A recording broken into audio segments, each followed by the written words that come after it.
Labadiena, man brangus ir mėly Mozerio radijo klausytojai. Šį gražų 2025 m. gruodžio 7 sekmadienio, beje jau antrojo, todėl galima sakyti pusiaukelę pasiekusio advento laikotarpio sekmadienio, vidurdienį nuo širdies su meile kiekvienam dabar manęs klausančiajam siunčiu pačius šviesiausius linkėjimus ir kviečiu jūs kelias minutės praleisti kartu su manimi klausantis Mozerio radijo 88 laidos, kurią, kaip yra įprasta šventadieniais, mes skiriame poezijai, skiriame tam, kas sušildo mūsų gyvenimą, suteikia mums galimybę pasijausti mylimais, mylinčiais, ką išgirdę, pamatę ar pažinę mes pajaučiame gyvenimo prasme, prisimename tai, kas mums teikia gerą emociją, dėl ko mes šypsomės, dėl ko mes juokiamės, ar nubraukėme skruostų riedančią gerumo ašarą, galų gale susimastome, kas iš tiesų esame mes, žmonės. Būtent apie tai, apie mus, žmonės ir yra šios dienos laida. Atsiprašau, kad gal ji bus ne tokia šviesi kaip kitos šventadienių laidos, bet manau ji reikalinga, ypač dabar, advento laikotarpiu. Bet pradėsiu nuo prisipažinimo, kuris gal ir nelabai susijęs su tuo, apie ką kalbėsiu, bet noriu tai pasakyti, todėl tai ir darau.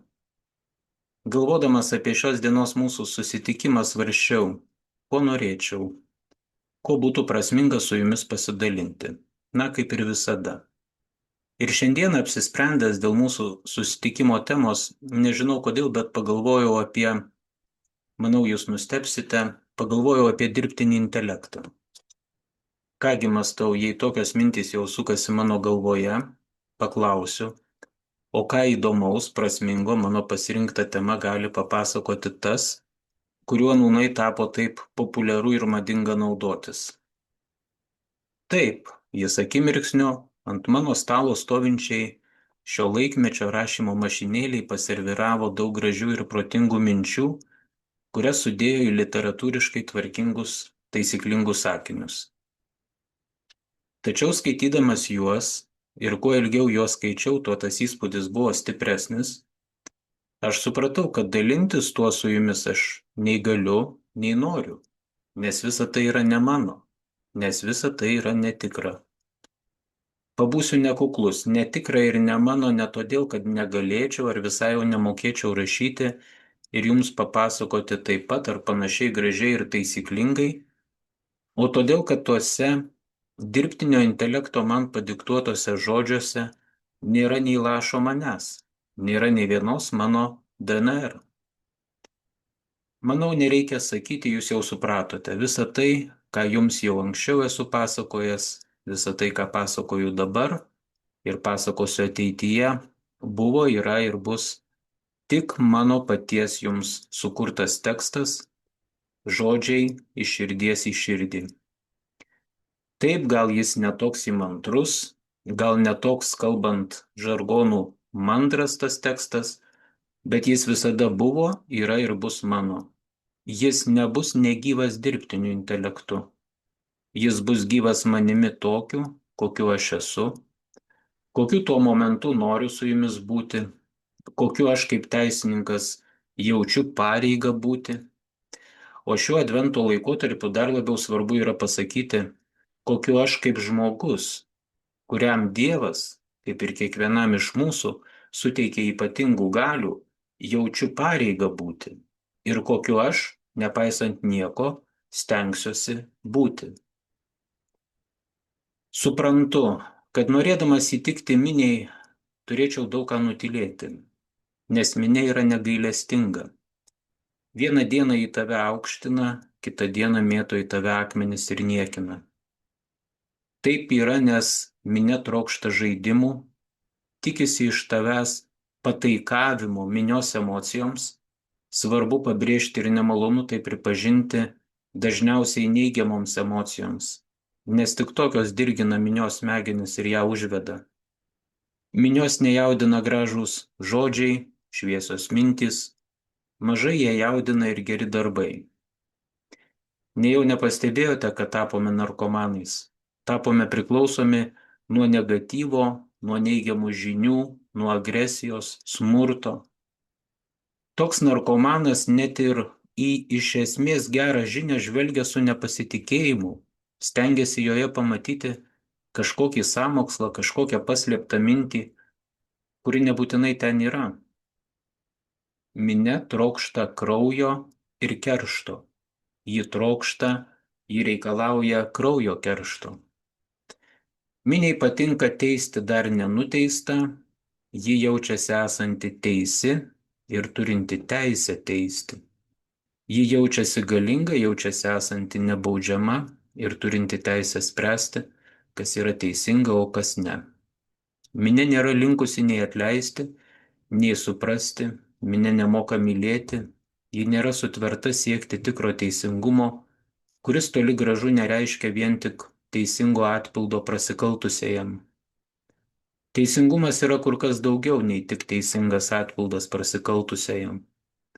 Todėl, kai atpildas prasikaltusiejam yra skiriamas prasilenkiant su žmogiškumu, jis jau niekada negalės būti laikomas teisingu. Na, bent jau aš taip galvoju. Taigi pakartosiu, miniai patinka teisti dar nenuteistą, ji jaučiasi esanti teisi ir turinti teisę teisti, ji jaučiasi galinga, jaučiasi esanti nebaudžiama, turinti teisę spręsti, kas yra teisinga, o kas ne. Manau, taip yra todėl, kad minioje lengva pasislėpti už kitų jos narių. Lengva joje tarsi ištirpti. Matyt, kad yra manoma, jog štai būdamas minioje aš esu saugus, o mano paties vaidmuo joje yra pateisinamas tuo, kad taip elgiasi dauguma, todėl matyt taip elgtis yra teisinga. Tačiau minia nėra bendruomenė. Minia nėra bendruomenė. Todėl ji negali savęs laikyti dauguma. Minia yra banda, tai yra gauja, kurią užveda patys žemiausi instinktai. O tas, kuris yra bandoje, kuris priima bando žaidimo taisyklės ir jomis vadovaujasi, ir elgiasi ne kaip žmogus, jis elgiasi tik kaip banditas.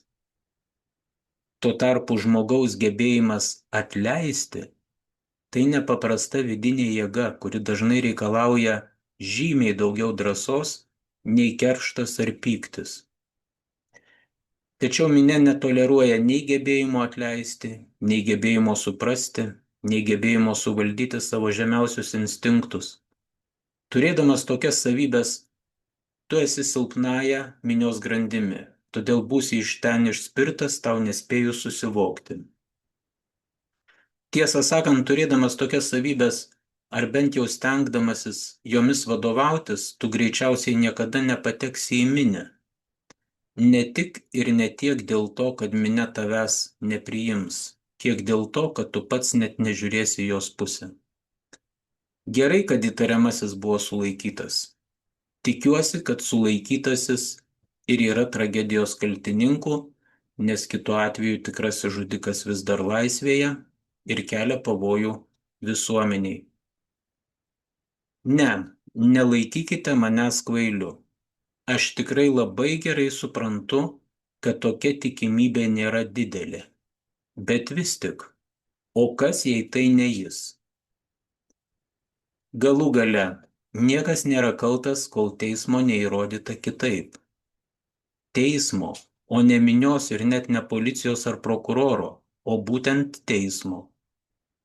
Ar jūs pats norėtumėte būti nuteistas minios ir užmėtytas akmenimis be teismo sprendimo? Tad kodėl savo atžvilgiu reikalaujate laikytis nekaltumo prezumpcijos, o kitų atžvilgių nekaltumo prezumpcija jau tarsi nebegalioja? Tikitės iš manęs kitokio vertinimo? Atsiprašau, bet jo nebus. Tikrai jo nebus. Ir tai man pasakyti miniai, dar kartą atsiprašau, aš vėl pabūsiu nekuklus, man reikia daugiau drąsos, nei būti minios dalimi ar pateisinti teisei prieštaraujantį, su žmogiškumu prasilenkiantį minios elgesį. Net jei tai ir jis, ar tai suteikia kokias nors teises miniai? O kas jei paaiškės, kad tragedijos kaltininkas yra nepakaltinamas? Sunku tai priimti? Suprantu, kad miniai tai priimti gali būti sunku, bet patikėkite, gyvenime dar netokių dalykų nutinka. Šiandien kalbama apie šaunią bendruomenę, kuri mano vertinimu elgėsi kaip minia. Spardėjau ant žemės, veidu į grindinį gulinti, rankomis galvą užsidengusi ir nesipriešinanti įtariamai. Sakote, jis to nusipelnė? Bet ar kas iš taip sakančių pagalvojate, kad bet kuris iš tų smūgių galėjo būti ir mirtinas? Niekas nėra kaltas, kol teismo neįrodyta kitaip. Neteisk ir nebūsi teisiamas.